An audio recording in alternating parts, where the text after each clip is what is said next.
Pour cette vidéo, je vais t'expliquer et on va parler de deux types d'analyse. Il y a l'analyse technique, là où tu vas tracer des choses sur le graphique pour aller identifier des niveaux à venir ou des niveaux qui sont déjà présents. Où voilà, le marché il a dessiné quelques trucs sur le graphique, donc tu peux tracer des trendlines, des supports, des résistances, des prolongations, des Fibonacci en gros, pour voir sur les prochaines heures, les prochains jours un petit peu, voilà, là on est là sur le graphique, voilà plus ou moins dans quelle direction on peut potentiellement aller. En gros, tu fais une analyse technique, tu traces des choses sur le graphique pour identifier des niveaux qu'on va aller chercher ou des niveaux présents où le prix peut retourner, rebondir. Tu comprends? Ça c'est l'analyse technique parce que on est en train d'être des techniciens sur le marché, on est en train de tracer des choses sur un graphique, sur un actif financier pour aller chercher des niveaux pour tout simplement avoir des opportunités pour se placer en achat ou en sell de la meilleure manière.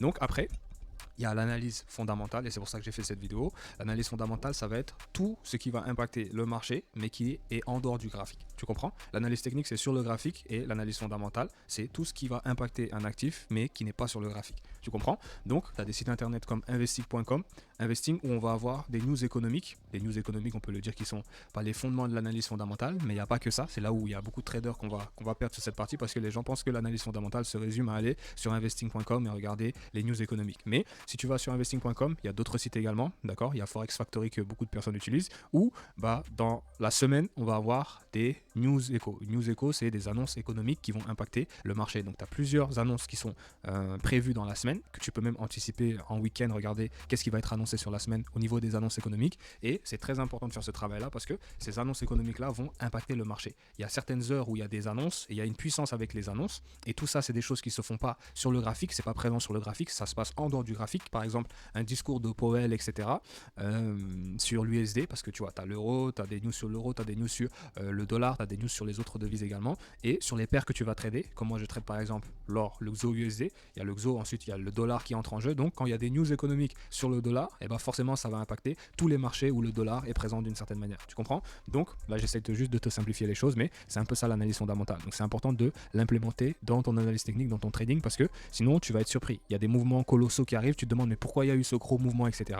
Et on peut donner des explications à tout de toute façon. Il n'y a pas des choses qui sont totalement hasardeuses sur un marché. Il y a toujours l'offre et la demande des acheteurs, des vendeurs et un volume d'acheteurs ou un volume de vendeurs. Tu comprends? Donc il n'y a pas forcément trop de hasard. Donc quand tu as des gros mouvements et que tu fais pas d'analyse fondamentale, tu sais pas que voilà, il y avait soit les élections présidentielles ce jour-là ou bien il y avait des événements qui allaient se produire, qui allaient impacter fortement le dollar. Vu que tu fais pas d'analyse fondamentale, bah tu te retrouves comme un con à acheter ou vendre dans le mauvais sens parce que tu n'as pas anticipé ces choses. Donc au moment des annonces, ça ne veut pas dire qu'on peut tout le temps anticiper le mouvement à venir d'une annonce, mais des fois avec une bonne analyse technique, si, d'une certaine manière, mais c'est juste pour dire ne pas être choqué. À 20h, tu vois qu'il y a un gros mouvement, bah c'est parce qu'il y avait les taux d'intérêt, en fait. C'est juste que tu le savais pas. Donc toi, tu arrives sur le graphique, tu penses que ouais, ça va, tu veux te placer, et là, tu vois un gros mouvement qui vient frapper ton SL, tu comprends pas ce qui se passe. Ce qui se passe, c'est que tu n'as pas bien fait d'analyse, ton analyse fondamentale pour anticiper ces gros mouvements colossaux à venir. Donc voilà, je te mettrai de toute façon dans cette vidéo des éléments du montage pour que tu puisses voir, voilà, bon, des éléments de l'analyse fondamentale. Je vais m'arrêter là parce qu'il n'y a pas que un seul site où regarder les news. Il n'y a pas également que les news dans l'analyse fondamentale, parce que beaucoup de traders,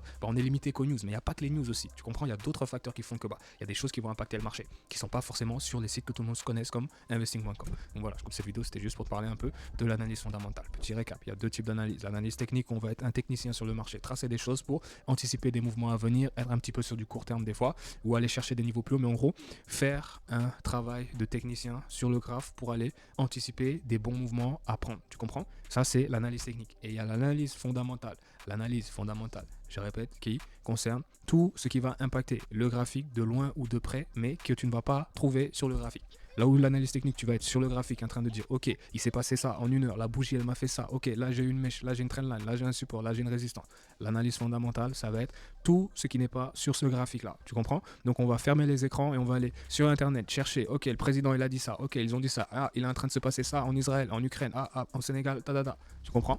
Tout ça, c'est ça qui va impacter de loin ou de près le marché, mais que tu ne peux pas voir directement sur le marché. C'est ça l'analyse fondamentale. Voilà, je coupe cette vidéo. C'était un cours rapide sur l'analyse fondamentale en reprenant les éléments de base de l'analyse technique pour bien t'expliquer justement la différence entre l'analyse fondamentale et technique et t'expliquer clairement, rapidement l'analyse fondamentale. Je coupe cette vidéo à une prochaine vidéo pour de l'éducation sur les marchés financiers en trading. J'ai une formation gratuite et une payante si jamais tu veux approfondir le sujet. Je te laisse à une prochaine vidéo.